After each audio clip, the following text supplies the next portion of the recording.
Hey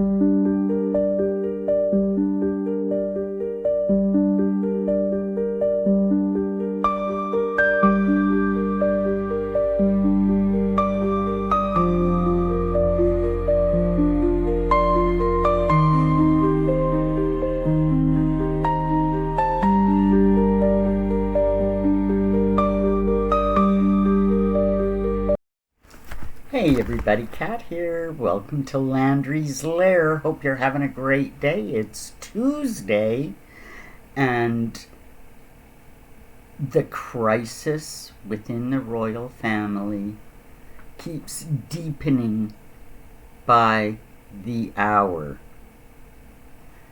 The whole Andrew, Sarah, now the girls are coming under scrutiny. This has got to be one of, I would say, 3 of the largest emergencies in the royal family in history.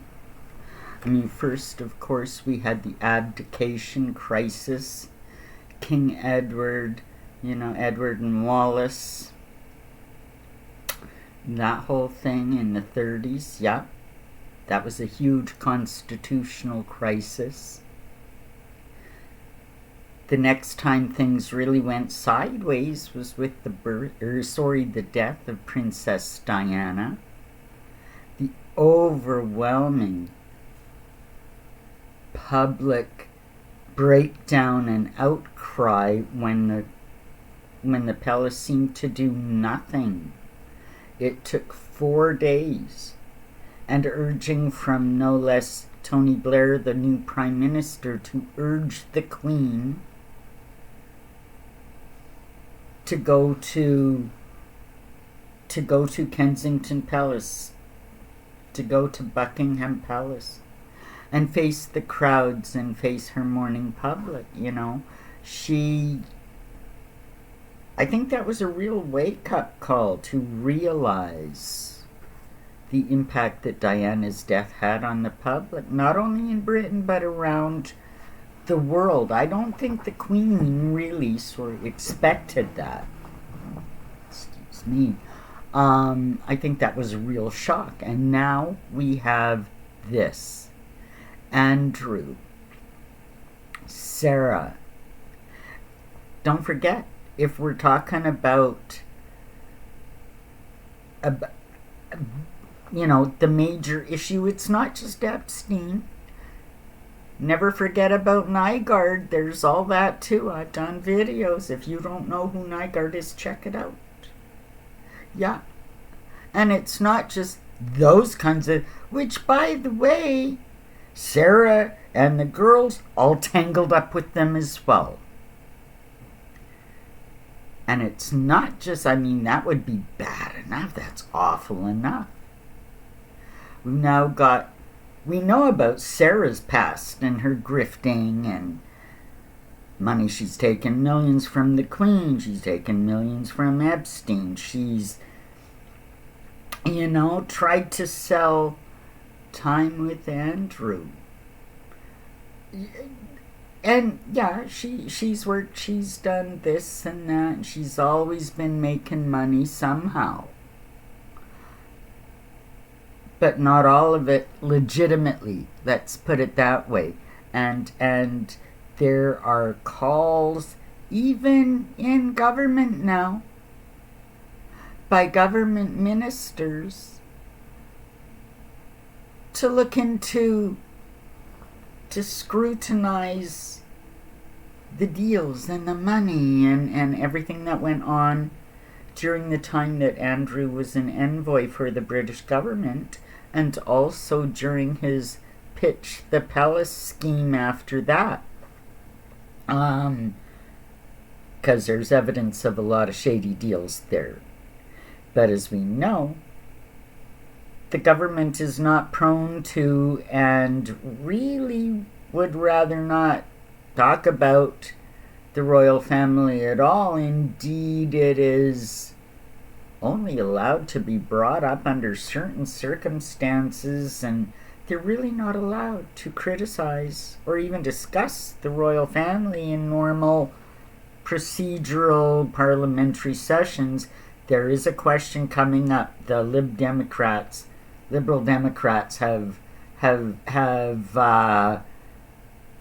offered in a question, so they are going to get a little bit of time, but it's going to go nowhere because Parliament isn't going to go after a royal. But anyway, so we've got this whole problem developing. A king that'll do nothing.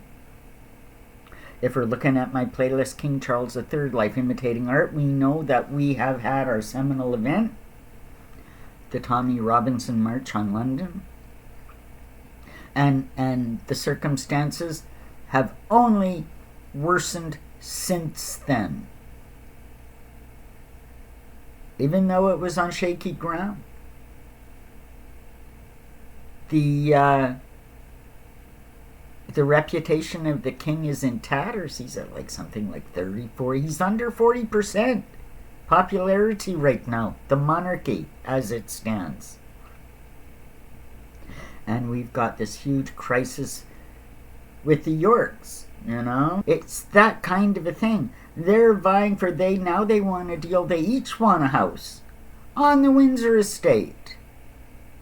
You know, and Sarah's really getting vocal now. It's all over the Daily Mail today. Friends say that she's just beside herself. You know, poor girl, she's lost everything. Her title, her charities, her business deals. Now her home. So she has nowhere to go. And no one to lean on. Her friends have abandoned her. Poor Sarah. Excuse me? Excuse me, first of all, she should have lost all of that when she divorced Andrew in the first place. She's been freeloading off the royals for 30 years. And no one to lean on? Nowhere to go? She's roughly $6 million from the recent sale of a townhouse in Belgravia, and if I'm not mistaken, I believe she owns another one. But I mean, even if she doesn't, she's got 2 daughters, whom between them have 5 residences. No room for mummy? They can't help her out? You know? That's right. Beatrice and Eugenie still keep Grace and Favor apartments at the Palaces. Eugenie has Ivy Cottage in Kensington Palace. Plus, her and her husband have a home in Portugal and an estate in the Cotswolds. So that's 3 for them. And Beatrice and her husband family, they've got apartments at St. James Palace. And they've got an estate in the Cotswolds as well. Keep in mind, the residences at St. James Palace and Kensington Palace are subsidized by the Crown. No room for mummy? She has nowhere to go. On one hand, I can understand them wanting to distance himself from her, but you know what? Those girls are knee-deep. Those girls are knee-deep. There are government officials as well, and the ethics committee is wants to look into Eugenie and Beatrice's business dealings in the Middle East, because just like their father, I mean, years ago he started taking them with him to trips in the Middle East, introduce them to his contacts and that kind of, so the grift goes on, right? But now, yeah, an ethics committee wants to look into exactly what Beatrice and Eugenie have been up to. We know that they have benefited from random of payments of tens of thousands of dollars from different people that Andrew's had dealings with. It's all pretty shady, guys. It's all pretty shady. You know? And I mean, those girls, they're not working royals. They shouldn't have titles. And why the hell, with all the homes they have internationally, why do they still have grace and favor homes at the palaces? I don't think it's necessary. This is the kind of stuff that's really grating the public when they're having a hard time getting by because the government is taxing them to death. And then we hear these entitled squabbling about how many houses they might need. And oh, poor me. I can see it. Well, it happens all the time now. Fergie's gonna play the mental health card. She's she's at the end of her tether. Oh my God, and she's suffered cancer, poor thing. She's moaning how badly she was treated by the royal family when she divorced Andrew. What a crappy settlement she got at her divorce. She's moaning about that again. She's been freeloading off the royal family for 30 years. And she's still bitching and moaning that it's not enough, and now she wants a new house. And like, we know the king is weak. William has to put his foot down and sort these two out and send them away.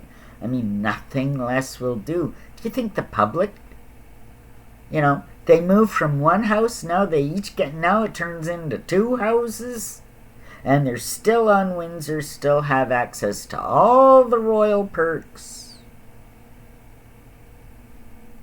Do you think how long is the public gonna... There's gonna be calls to... This is such an emergency for the royal family, and this has to be dealt with properly. And I mean, not just Andrew and Sarah, the girls as well. That's gonna have to be dealt with. Kick them out of the palaces. They've got their own homes. They're not going to be living out of the back of their cars. You can take their titles away. The girls are already facing scrutiny. This isn't going to go away. The grift continues.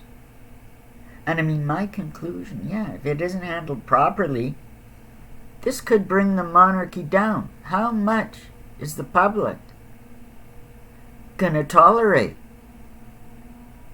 The public's already lost most of its confidence on the government.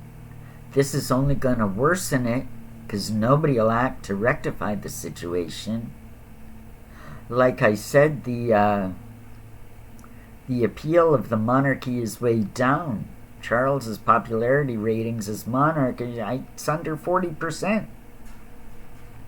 I really hope William understands the level of what needs to be done here.